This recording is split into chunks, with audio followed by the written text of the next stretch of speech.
guys, I'm here today to do my January wrap up. Shock, I'm doing a wrap up, very exciting.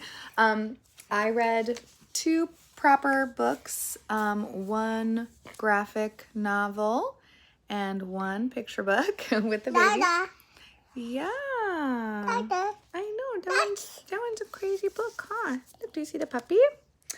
So I guess we'll start with the baby book first. But it was Gustavo el Fantasmita Tímido, which is super, super cute. I guess I'm not really in a good position to show you what the inside looks like. Oh, yeah, do you love that one? I think you can kind of tell the vibe. Whoa, whoa, whoa. Are you showing off your book? That one's a good one, huh? Oh, wow. He loves this one very much. This one is on high rotation in our house. It's really cute.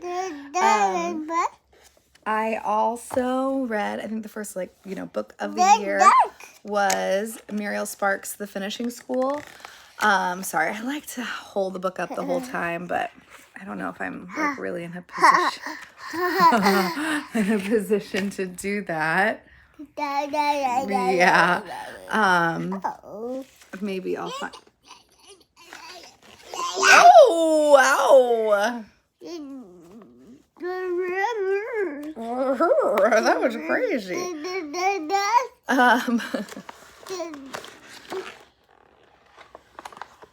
What are you even doing down there? You are so silly. Anyways, The Finishing School is an absolute riot. It follows a married couple who have a finishing school, which I'm still not, it feels like it's like something that kids towards the end of high school before college kind of do. But it's some extremely pretentious type of thing for artists and blah, blah, blah, and whatever. And the married couple that runs it consists of, that is an eyeball. I'm going to put that there, okay? I'm so sorry. Here, look at that one. The husband in the couple is an author or aspiring author, I guess. And one of the students is also an author. And this crazy obsession happens from the part of the person who runs the school to this young student who is going to have their novel published. And that's all the talk of the school basically is that he's going to be published and he's going to be so young and blah, blah, blah. And the obsession that this guy has over this, it's so good. I will say that I do slightly wish that the ending was a little bit different. It would have been more funny to me if the ending was slightly different. I'm not going to say, obviously. It gave me the vibes of, oh gosh, what was that movie? There's a movie that has Christopher Reeve and Michael Caine in it that is very similar vibes of old playwright who is not having as much success as he would like to, and a former student sends in his play to have him read it and critique it, and then he's like, this is so amazing, this is basically terrible, I want to try to kill the kid basically and steal the play and publish it as my own. That movie is fantastic. I really wish that I could remember the title. Maybe I will actually edit this video and I'll put the title here, but extreme recommend. Super, super funny. And I just watched that movie in December, so that might be part of the reason that my enjoyment of this is so high. It's just very similar vibes, and also again just so funny. I love people being pretentious, being jerks, thinking they can get away with stuff. I don't know. To me, it's just absolutely hilarious. Would recommend. Then I read After Parties. This is a short story collection that I started a year or so ago. It was on my card of shame, so yay, 1 book off the card of shame, by Anthony Vasna. And I did a full book talk about this book, or book review, whatever you want to call it, about this book. It was so incredible. Also hard recommend. I know some people are not short story fans. I don't actually understand that personally. I think short stories are so good when they're done well, which is just a little snippet into someone's life and what's going on. Most of these short stories, he is a Cambodian, or was a Cambodian American, so not most of, all of them have to do with being a Cambodian American, just like in different capacities. A lot of them follow a young Cambodian gay man because that's who the author was. And, you know, the different like aspects of that, of like having the weight of this like horrible thing that happened to like your, not even ancestors' parents, basically.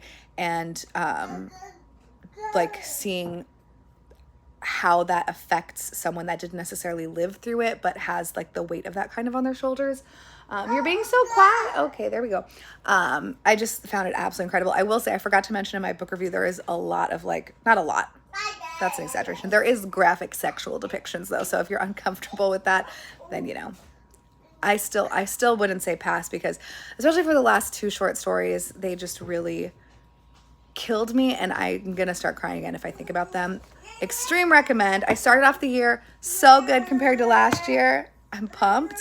And then the other thing that I read was A Gift from Jake, so I feel kind of bad saying that I did love it. This is a graphic novel called Hairball, and it is by Matt Kint and Tyler Jenkins and Hillary Jenkins.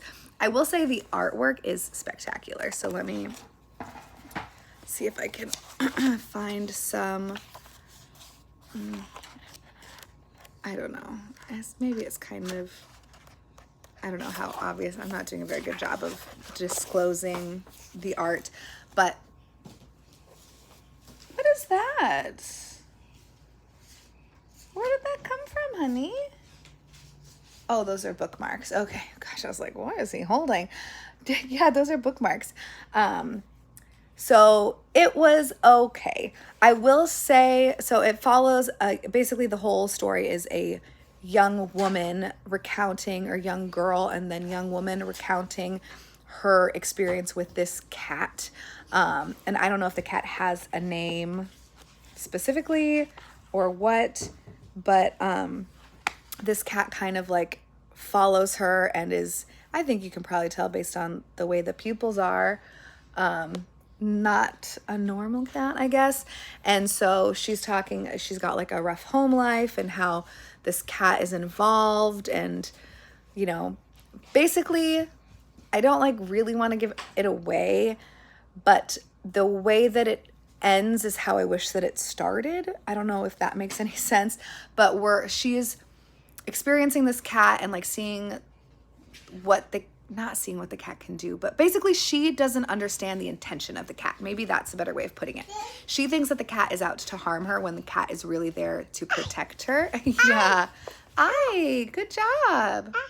Eyes, those are eyeballs. Those are kitty cat eyeballs. Wow. So she realizes at the end that the cat is really a protective force, for women specifically.